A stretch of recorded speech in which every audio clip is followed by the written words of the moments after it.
أوف يا باي، أوف أوف أوف أوف أوف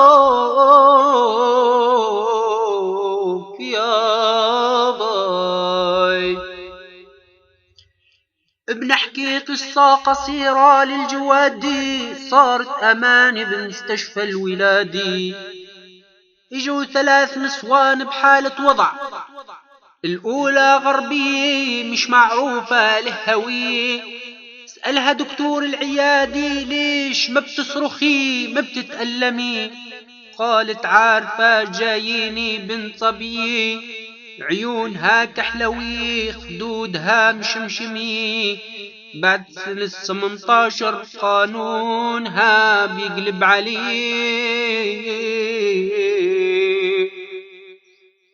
والثانية خليجية، سألها دكتور العيادة ليش ما بتصرخي ما بتتعذبي؟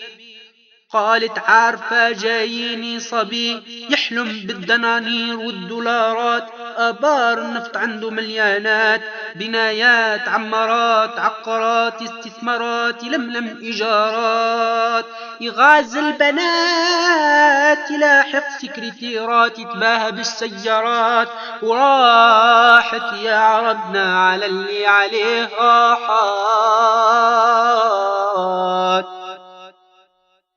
والثالثة فلاحة فلسطينية،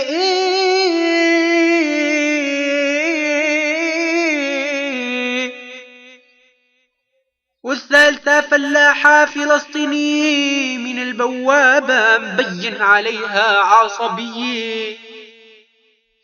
سألها دكتور العيادة ليش هالصرخة القوية؟ قالت له فقيرة صحيح لكن صاحبة قضية، مش قادرة لحد السطر دمي بشراييني، يتفور جنيني في بطني هلل الله يتحشر، جاي عدرب التحرير فدائي أسمى، حالف الأقصى ليتحرر، حالف الأقصى ليتحرر، حالف الأقصى ليتحرر، على جبينه فلسطيني حور،